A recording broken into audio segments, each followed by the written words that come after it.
mal, Schurman. No, bueno, el maquillaje ayuda bastante. A ver, le vamos a pedir, porque para entender un poquito esta realidad y que sea de alguna manera el puntapié para empezar esta charla con especialistas en la materia, me gustaría poner el mapa de lo que sucedió ayer en la Argentina con estas primarias y el comparativo con el año 2019. Lo que ven ahí es el mapa de la Argentina 2019, elecciones generales. Da la sensación como la camiseta de Boca, muchos han jugado con esta idea, ¿sí? Y lo que ha pasado en las PASO, en las primarias en el día de ayer, por supuesto, amarillo es Juntos por el Cambio, Cambiemos, Juntos, como quieran llamarlo, y el celeste es el Frente para la Victoria o el Frente de Todos. Como dijo la gran colega Noelia Barral Grijera, catástrofe electoral para el gobierno. Sí, una palabra me parece adecuada de lo que pasó en el día de ayer. Sorpresa, impensado para muchos, no tantos para otros, pero evidentemente esto fue de alguna manera un tsunami a lo largo y ancho de la Argentina que ha barrido con muchos candidatos del oficialismo. Bueno, y obviamente son días para pensar qué pasó. Obviamente que hay muchas aristas y lo mejor es tratar de escuchar a los especialistas, a personas que han estudiado y siguen estudiando los fenómenos políticos en la Argentina, así que tenemos 4 invitados de lujo. Sí, está Diego Reynoso, que es politólogo, investigador del CONICET, él da cátedras en la Universidad de San Andrés, con quien estuve ayer.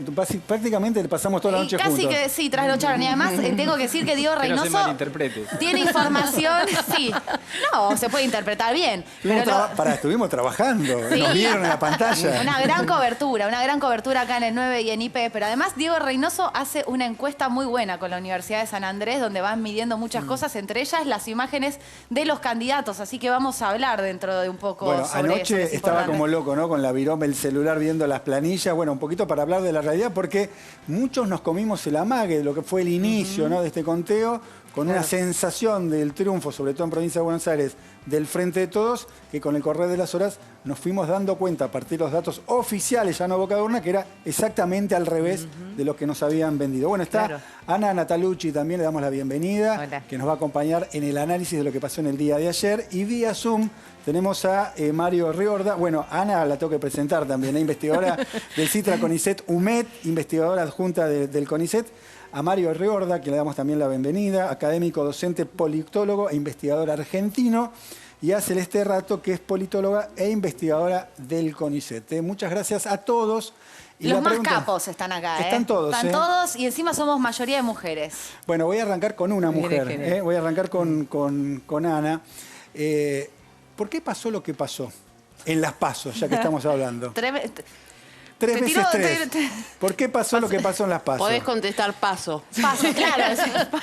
Pasaron varias cosas. Pasaron cosas. Ahí está. En principio me parece que hay como un proceso de desgaste sostenido de la pandemia, ¿no? Que viene del año pasado. Nosotros no hacemos seguimiento de candidatos, pero sí hacemos un seguimiento de la protesta social. Y sí se vio que hay un importante proceso de protesta social que es sostenido y que tenía que ver con demandas muy particulares, que tienen que ver con condiciones habitacionales, que tienen que ver con salario, que tienen que ver con cuestiones de salud. Y todo eso me parece que sumado a cierto proceso más económico general hizo que hubiera como un voto adverso al gobierno. Ahora, está re bueno lo que estás diciendo, porque han habido protestas enormes, incluso en la calle, y muchas directamente vivimos mal, pero hay dirigentes sociales que han venido a llamar la atención, como por ejemplo, por nombrar a uno, Grabois, desde adentro del gobierno, a decir, che, hay hambre acá. ¿Qué pasó con esa no lectura? Sí, me parece igual cuando fue la marcha de San Cayetano, el 7 de agosto, fue de todas las protestas que nosotros tenemos registradas, la primera gran protesta contra la política del gobierno, ¿no? Que era contra la política social, básicamente. Recordemos que el exministro es uno de los candidatos. Y ahí fue la primera marcha grande. Todo el resto de las marchas grandes fueron antigobierno. Fueron los banderazos del año pasado, fueron los cacerolazos, Y o las las de caravanas. Y también del Polo Obrero también. Sí, exacto. Pero no fueron tan multitudinarias. Yo creo que de los grupos afines al gobierno, la de San Cayetano fue la más grande de todas. Y ahí sí, ahí hubo como una expresión de mucho malestar de sectores. Recordemos que la Argentina hoy tiene 50% de pobres, que el gobierno implementó el IFE, pero lo cortó en diciembre, una cosa inaudita, ¿no? Por pedido digamos, en el marco del proceso de negociación con el Fondo Monetario Internacional. Entonces hay un proceso de mucho deterioro de los sectores sociales. Y sin embargo hay, me parece a mí, una mirada que sigue siendo muy estática del mercado de trabajo. Y acá hay una cosa con la que yo vengo insistiendo, que es el gobierno organiza la pandemia entre actividades esenciales y no esenciales. Sí. Dentro de las esenciales entró, por ejemplo, la fabricación de golosinas, que no es una actividad precisamente esencial, y quedaron afuera un montón de actividades que están, digamos, dentro de la informalidad laboral, pero hay gente que si no labura, no come al otro día. Por ejemplo, las cocineras de los comedores populares. Más esencial que eso en un país con más de la mitad de la gente pobre y la garganta poderosa lo reclamaban. Y todo el sector de la informalidad también. Entonces, en ese marco hay un proceso también como de cierta mirada estática. Vos fíjate que la única propuesta que el gobierno hace, hubo pocas propuestas, ¿no?, en la campaña, pero una de las pocas propuestas que hace es la jornada laboral de 6 horas. Que es una jornada que, la verdad, afecta a un sector podría beneficiar a un sector muy chico de la clase trabajadora, que son los asalariados, que es del sector servicios. Bueno, estás abriendo ventanitas. Déjame que le pregunto a Diego. Yo hice un punteo. Vos decime si vamos por acá. Dale. ¿Me faltan cosas o me sobran cosas? El impacto, esta catástrofe electoral para el oficialismo. Yo puse foto del cumpleaños de Fabiola, falta de internas en el oficialismo, malos candidatos, la economía, ¿no? Una recuperación lenta que no alcanza a todo el mundo, la inflación, la gestión de la pandemia, ¿no?, con la cantidad importante de fallecidos en la Argentina. Todo este paquete como razones que explicarían la derrota electoral. ¿Es mucho, es poco, me sobran, me falta? Sí, es multicausal, digamos, la explicación. ¿Viste? Ayer se discutía, es la economía, fue la pandemia. Bueno, pega en diferentes sectores de manera muy diferente. La escuchaba Ana y es un buen diagnóstico de qué pasó abajo, ¿no? No es el mismo diagnóstico que pasó en los sectores medios, que también se replegaron y abandonaron al gobierno, claramente. Y que se están yendo para abajo. Seguramente. Sí. Entonces, me parece que tenés muchos impactos. Yo lo que registro es que, por ejemplo, en el seguimiento que nosotros hacíamos, en abril, el presidente llegó en diciembre del 19, congelando en términos de respaldo en la opinión pública, muy similar a la votación de octubre. 50 de aprobación, 41 de desaprobación. Era partidismo puro. Eso no se movía en enero, no se movió en febrero. Cuando empieza la pandemia, trepa a casi el 70% de aprobación. Ese Alberto que con Larreta, con Morales, como dijo exactamente, Neri. Un comandante se ponía al frente, digamos, de la batalla, coordinaba, la discusión había cambiado, mi amigo Larreta, mi amigo Horacio, había bajado el tono. Sí. Empezamos a hablar de halcones y palomas porque había muchos sectores que cooperaban y otros que tiraban de la cuerda, ¿no? Más en la oposición. Cuando empezaron algunas decisiones que rompieron ese clima, algunos dicen Vicentín, para mí lo que rompe ese clima es, después de la manifestación de la policía, digamos, la sublevación de la policía bonaerense en Olivos, viene, vamos a ponerlo así, como fue visto, el manotazo de la coparticipación de Cava, que podría haber estado discutido de antes o lo que fuere, pero fue en un momento casi de sorpresivo.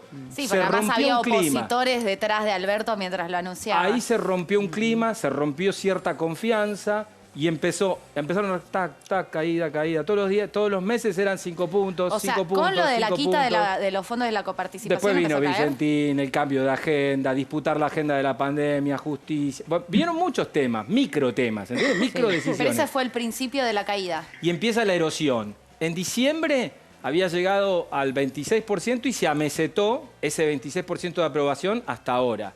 La última medición que nosotros hicimos, que nos dio 26, fue antes de la foto. ¿Sí? Pero antes habían pasado varias cosas vinculadas en lo discursivo, en lo gestual y demás. Sí. Antes de la foto, ¿ok? Y antes de la foto, va a aparecer, se quejaban el otro día acá diciendo, van a aparecer los encuestadores y dijeron, yo acerté. Pero antes de la foto, a nosotros nos daba 37 más menos 4, Juntos por el Cambio, 32 el Frente de Todos, más menos 4. O sea, ¿no? Yo te quiero preguntar algo que te pregunté fuera de cámara. ¿Te sorprendió este resultado o te daba algo similar a lo que sucedió? No, lo que sí me sorprendió a mí fueron los resultados nuestros. Yo tardé un día en publicarlos porque llamaba a todos los consultores que hacen encuestas. Yo no soy consultor, yo dirijo un centro de opinión. Entonces, nosotros no nos pagan las encuestas digamos, no, alguien pero que venías compite. Mirando. Entonces digo, che, tengo estos números. A todos les estaba dando otra cosa y demás. Dudé, pero publicamos. y presenté en algunos lugares esos resultados y bueno, por suerte varios llamaron, dijeron, che, mirá, qué bien. Pero el punto es, ese humor estaba. Sí. Lo cierto es que ayer, cuando repasábamos y llegaban los datos de las bocas de urna y demás, bueno, esa no era el clima, se entiende, del relevamiento in situ en diferentes lugares que se estaba juntando. Por eso cuando uno abre después el conteo en 43%, un buen dato también a esto, ¿no? Estuvo muy bien el gobierno en liberar, cargando el Ministerio Interior, la carga transparente, el reconocimiento rápido, ningún tipo de duda ningún tipo de sobre zozobra, lo cual, quiero decir algo, quiero cerrar acá, que fortalecida está la democracia argentina, que los gobernantes pierden elecciones, lo reconocen y pero esto sigue. No, total. Uno puede preguntar si hubo sorpresas o no. Se lo pregunto a Mario, así lo incorporamos también a la charla. Mario, ¿hubo alguna sorpresa en particular? Si querés le pedimos al director que ponga la placa de provincia de Buenos Aires, porque fue, me parece, lo que hizo más ruido respecto a lo que pasaba, tipo 6 de la tarde, con un clima de semifestejo en el Frente de Todos y caras largas en Juntos por el Cambio. Digamos, caras que se fueron revirtiendo con el correr de las horas, ¿no? Ahí vemos el mapa de color de la provincia de Buenos Aires, también la comparación, año 2019, en celeste el Frente de Todos, en amarillo Cambiemos, año 2021 en las PASO, ¿no? Miren cómo cambió radicalmente, ¿no? El mapa. ¿A vos, Mario, te sorprendió algo en particular en la provincia de Buenos Aires, en Santa Fe, en Tucumán, en el Chaco, o también veías que había un clima de cambio?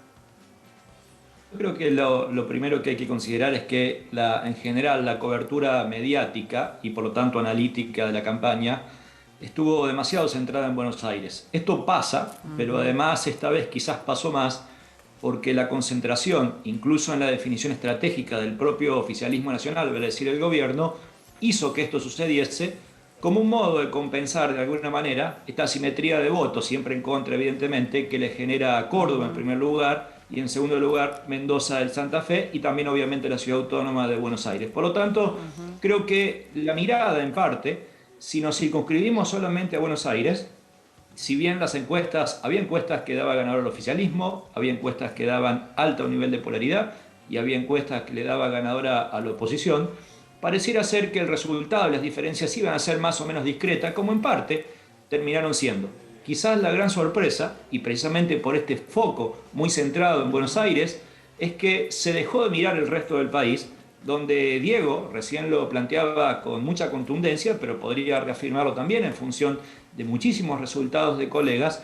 Todo el país venía demostrando en una postura simétrica, en una postura binaria, que es votar a favor del oficialismo o votar alguna opción de oposición, daba una simetría que era mucho más que una probable victoria de la oposición, sino que daba una simetría más o menos de 6-4 a favor de la oposición. Por lo tanto, creo que el resultado es interesante. Quizás la sorpresa es el acumulado nacional de la oposición, que no solo hay que ubicarlo exclusivamente en la figura de Juntos por el Cambio, que no creció en votos respecto al 2019, sino que además se le agregan tres tipos de actores. Uno, el más significativo, la izquierda, aunque tenga menos prensa, que es la tercera fuerza nacional.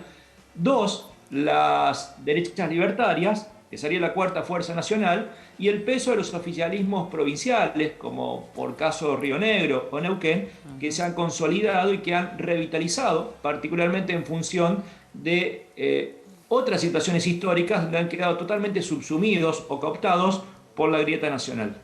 Mario, tocaste muchos temas que ahora quiero entrar con el fenómeno de la derecha y de la izquierda, pero cuando hablabas de las anteojeras, de mirar la provincia de Buenos Aires y no mirar lo que estaba pasando a nivel nacional, básicamente, y las provincias, me surgió esta pregunta de ¿qué puede llegar a pasar de acá a noviembre, mirando en adelante, con todos aquellos gobernadores que de alguna manera miran a la conducción del Frente de Todos como un yunque? ¿Se puede esperar, por ejemplo, que se empiecen a diferenciar en algunas cosas públicamente? Pero a ver, Cata, no es que se puede esperar. De hecho, es lo que sucedió en las provincias donde ganó el oficialismo nacional. Esto es lo más significativo.